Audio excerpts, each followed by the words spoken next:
Welcome to this episode of Blind Grillin'. I'm Chris Peltz, and today we're going to be working on cooking up a nice tri-tip. It's going to be awesome.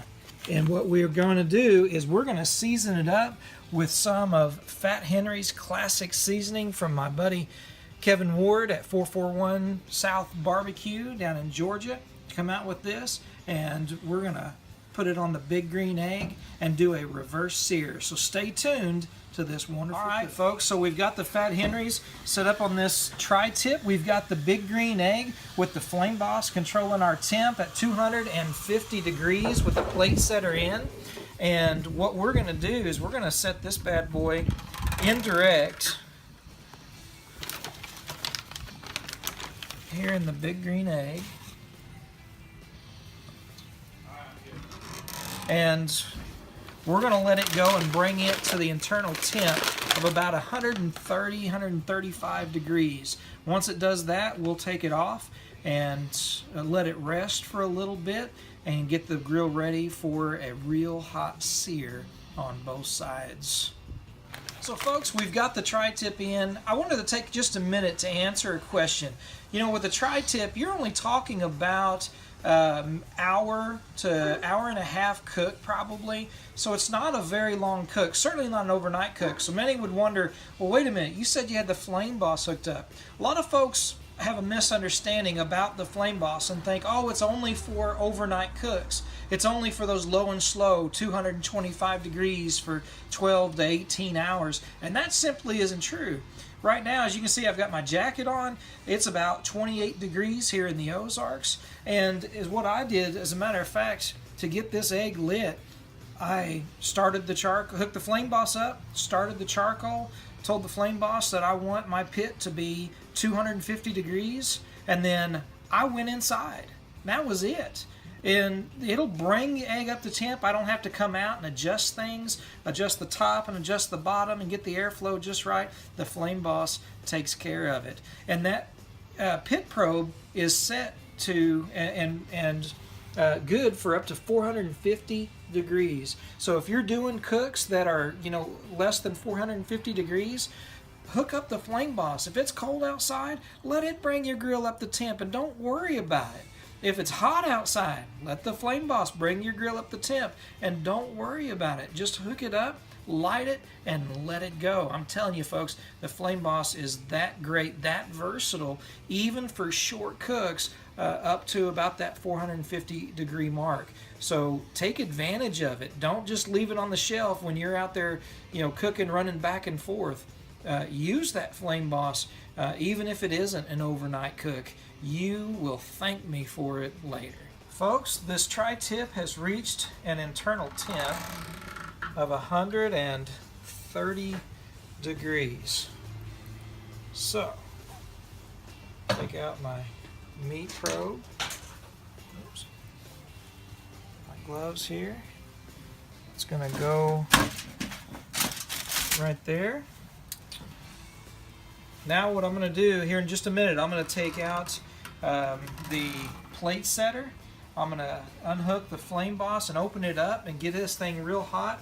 But in the meantime, what I want to do is I'm going to take some butter right here. I'm just going to stick some butter on top of this meat. And I'm going to get a little, oops, there we go.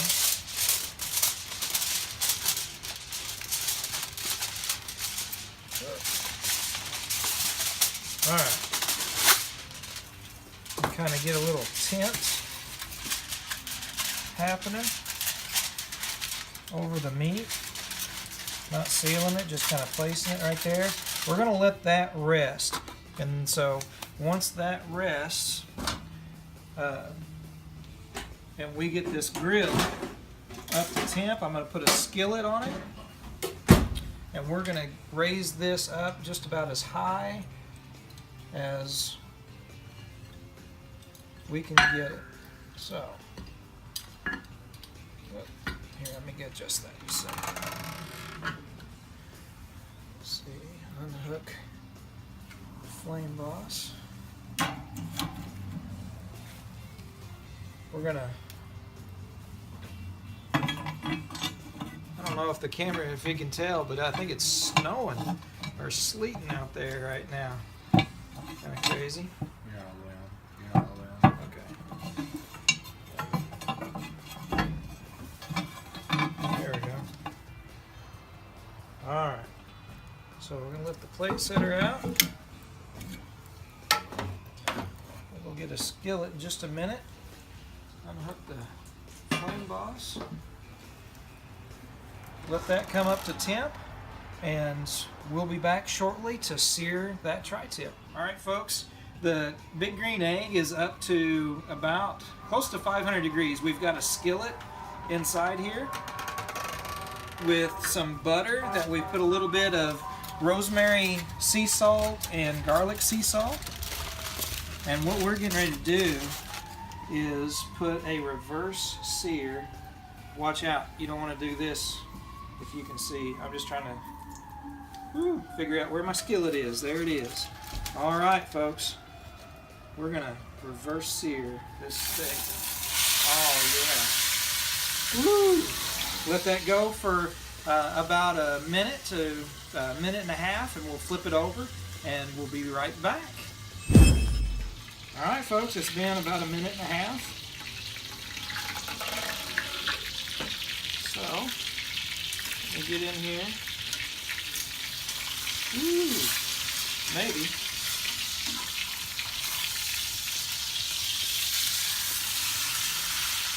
How does that work? Wow. Awesome. Let that go for another minute and a half, and then we'll be pulling it off.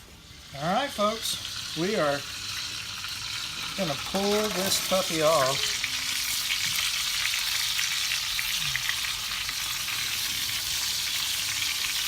I hope.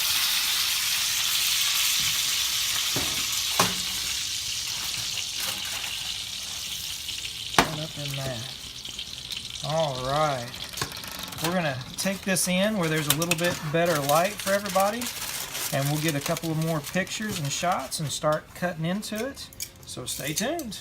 Folks, we're looking at the finished product. I've kind of sliced one side of this tri-tip just to kind of give you guys an idea. So we're getting ready to slice this up, but we've got Michelle and Hannah that are here from church that come and eat with us on Wednesday night. Go ahead and grab over there, grab a piece of that and tell us what you think.